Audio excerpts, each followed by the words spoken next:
Sure. I think the issue here is Тэгэлгүй яах вэ? Хүмүүс гол анхаарлаа улс төрийн асуудлуудад хандуулж байна. Харин бидний хувьд гол эргэлзээ төрүүлж буй зүйл бол макро эдийн засгийн хүндрэлүүд. in a very challenging macroeconomic backdrop. Гадаадын хөрөнгө оруулагчид засгийн газрын бодлогын тогтвортой байдалд багахгүй анхаарлаа хандуулж байгаа бах. Яг одоо болж байгаа үйл явдал өмнөх мөчлөгүүдийг санагдуулж байна. This episode does remind us of Засгийн газарт олон өөрчлөлтүүд гарч магадгүй байгаа нь бидний хувьд ч санаа зовох асуудал болж байгаа. Бид Монгол үйл ажиллагаагүй болохоор илүү тод мэдээлэл хэрэгтэй байна.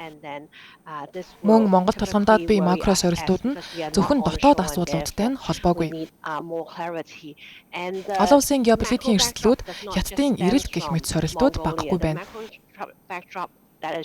Тэгэхээр энэ бол маш өргөн хүрээг хамарч буй сорилт. Тэгэхээр Монголын эдийн засгийн төсөөллийг танилцуулдаг манай байгууллагын хувьд ч үүн дээр голчлон анхаарах болно. Үүнээс гадна бидний ямагт анхаардаг нэг зүйл бол төсвийн сахилах баттай байдал. Яагаад гэвэл Монголын олон улсад гаргасан хугацаанд дуусах төхөж буй олон ам долларын бондууд байна. Because there is large amount of maturities of US dollar bonds. Хамгийн наан нь 2026 онд хугацаанд дуусах хөгжлийн банкны бонд байгаа. And other financial institutions as well as Үүнийг дагаад Монголын бусад санхүүгийн байгууллагуудын олон улсад гаргасан 2027 оноос эхлэн эргэн төлөгдөх Улаанбаатар хотын бонд гэх мэт бондууд бий. Өөрөөр хэлбэл дахин санхүүжилт татах эрэлт хэрэгцээ нэмэгдэхээр байна. Энэ бүгдийг эдийн засгийн тогтвортой байдлаа хадгалж дүрм журмын дагуу хийх ёстой. Монгол улсын эдийн засаг оны эхний улиралд 2.4% өсөж төсөөллөөс доогуур гарсан. 2024 оны мөн үед 4.9% өсөж байсан шүү дээ. Харин 2025 онд Монголын эдийн засаг 5.1% тэлнэ гэж Citi-гээс таамаглаж байна. Энэ он гарснаас хойш бид ийхүү 2 дахь удаага Монголын эдийн засгийн өсөлтийн төсөөллөө бууруулад байгаа. Нүүрсний экспортын хумигдмал байдал нь хамгийн гол хүчин зүйл болж байна. Цаг хугацааны шинжтэй нөхцөл байдал дээрдэх боломжтой. 4-р сард экспорт сэргсэн байж болох ч энэ өсөлт хэр тогтвортой вэ гэдэг нь илүү чухал асуудал. Учир нь миний хэлсэнчлэн Хятадын эдийн засгийн эдвэх мөн Монголоос авах нүүрсний эрэлт нь хэр байх вэ гэд олон асуулт байна. Зөвхөн Монголч бусад орноос импортлдог нүүрсний хэмжээ нь ерөнхийдөө огцон буурсан байгаа шүү дээ. Тэгэхээр миний бодлоор зэсийн баяжмлын экспортоосоо хэр хэмжээний нэмэлт орлого бүрдүүлж чадах вэ гэдэгт анхаарах зүйтэй. US dollar wise in the same period versus last year. Монголын зэсийн баяжмлын экспортын 1-4-р сар хүртэлх датаг харвал үнийн дүн нь өмнөх оны мөнөөсөө 502 сая гаруй ам доллараар өндөр байсан. No matter how much copper concentrate export. Эсвэргээр яг адил хугацаанд нүүрсний экспорт нь өмнөх оны мөнөөсөө 1.2 тэрбум ам доллараар бага байгаа. A balance backdrop for us. Тэгэхээр зэсийн баяжмлын экспортоо тултал ахиулсан ч нүүрсний экспортоо тогтвортой хадгалж чадахгүй бол тэнцвэртэй байдал алдагдана. Trade balances Mongolian Turkics the exchange. Төлбөрийн тэнцэл төгрөгийн ханш дотоодын нийт бүтээгдэхүүний өсөлт гэх мэт бүхий л үзүүлэлтүүд үүнээс хамаарна. So Adrian, as you have may seen Mongolia. Таны дурдсанчлан Монголын 1-р улирлын эдийн засгийн өсөлт хамгаас бага байсан. Citigroup has revised Mongolia's Citi-гийн хувьд төсөөллөө бууруулж 5.1% болгоод байгаа. Та боломжит эрсдлүүдийг сая дурдлаа. So you've mentioned a lot of the risks. So what could be the potential upside to this? Тэгвэл өсөлтийн эрчийг хадгалахад сайнаар нөлөөлөх зүйл юу байна вэ? I think there is a lot of initiatives that are done. Миний бодлоор экспортын потенциалаа нэмэгдүүлэхэд олон санаачлаг гаргаж байна. Exports potential. Мэдээж Монголын удирдах боломжгүй богино хугацааны савлгаанууд үүсэж байгаа ч дунд олон урт хугацааны сайжруулалтаа хийгээд явах нь зүйтэй. Transportation it's a very important step. We are very pleased. Гашуун сухад ганц бод боомтын 19 км-ийн урттай төмөр замын бүтээн байгуулалт хийснийг харах үнэхээр таатай байгаа. In Mongolia as well as the solution. Энэ мэд экспортоо төрөлжүүлэх үүд хаалгыг нээж бүтээн байгуулалтаа эхлүүлэх нь маш чухал. the diversification into other exporting commodities of Мэдээж ураны нийлүүлэлт удахгүй хийгдэхтэй зэрэгцээ зэсийн баажмлын экспорт өснө гэсэн хүлээлттэй байгаа. this increased ramp up of copper and Магадгүй урт хугацаанд уул уурхайн салбартаа хэрхэн нэмүү үртэх шингээх талаар одооноос ярьж эхлэх нь зүйтэй болов уу? how we improve value adding of mining services. Нүүрс боловсруулах үйлдвэртэй болохоос ахуулаад ажлуудыг хийх нь илүү ам доллараар нэрлэгдсэн нэмүү үртгийг бүрдүүлэхэд туслана. The US dollar amount that you get out of exporting coal if you ship Ерөнхийдөө Монгол улсын хувьд олон зүйлс зөв чиглэлдээ явж байна. Гэхдээ илүү хурдлуулах шаардлагатай байна. Учир нь хятадын нүүрсний эрэлт саарах олон шинж тэмдгүүд байгаа. Тухайлбал хятад улсын хувьд нийлүүлэлтийн реформуудыг хэрэгжүүлэхээр байгаа. is still seeing some other headwinds because we think that China has a supply side reform 2.0. Оны 2 дугаар хагасаас эхлээд гангийнхаа нийт олборлтыг 5%-аар танах хүлээлттэй байна. And will be cut this year versus last year. Үүнтэй зэрэгцээд хятадын ногоон санаачлагуудыг дурдах нь зүйтэй. China is going to be weighing on coal and as Илүү шин ногоон эдийн засагтай болохоор зорж байна.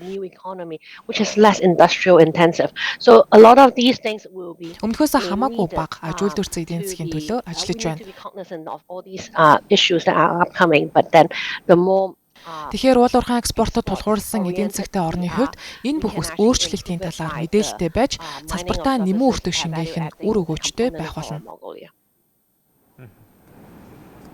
So Adrian, coal prices has already decreased by about 20% since the start of this year. Adrian, нүүрсний үн энэ он гарснаас хойш хэдийнэ 20% унсан байгаа. Demand in China, coal demand in China from export from Mongolia to China. Нүүрсний үн хятадын эрэлтийн талаар ямар хүлээлттэй байна? Maybe going over to 2026. I think the coal demand it's a assumption that Нүүрсний эрэлтийг таамаглахад хятадын эдийн засгийн өсөлт хамгийн гол жин дагдаг. is still seeing a lot of back and forth because of Одоогоор Америк нэгдсэн улсын тарифын эрсдлүүдтэй холбоотой хятадын өсөлтийг таамаглах нь маш хүндрэлтэй байна.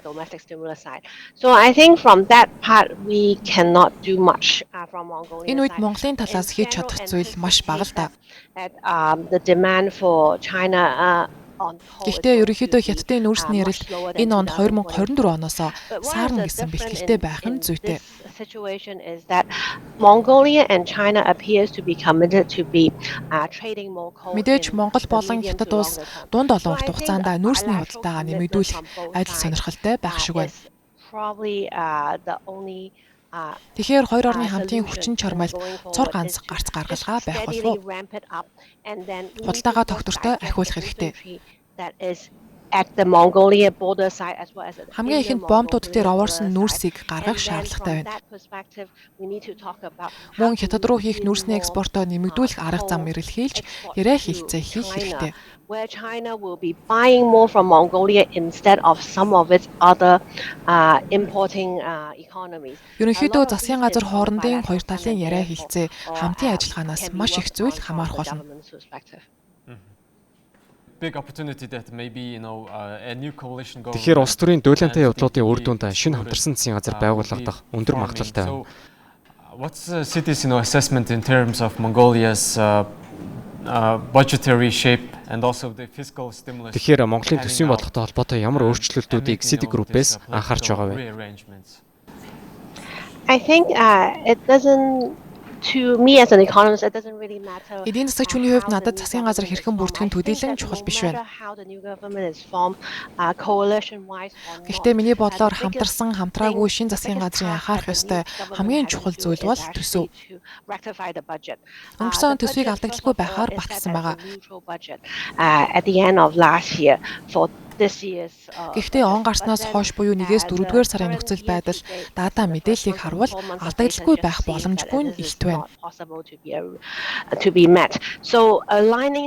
Тэгэхээр нүүрс болон зэсийн спот үнийг одоо шинээр гарч буй төсөөлөлд үндэслэн тооцох нь зүйтэй болов уу? Энэ бол шин засгийн газрын хийх ёстой хамгийн эхний бөгөөд чухал ажил.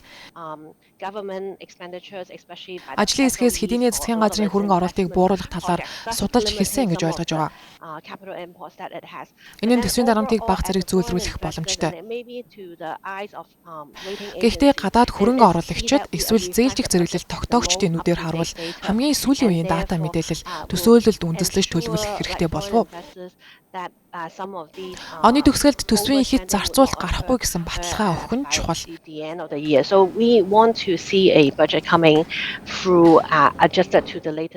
Төсвийг гол түүхийн эдүүдийн сүүлийн дата мэдээлэлд үндэслэн тохируулахыг хармаар байна.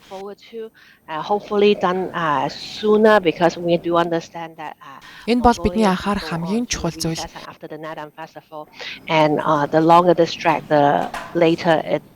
Үнийг аль болох эрт хийж дуусгахгүй бол даамжрах тусмаа олон сорилтууд дагуулах болно.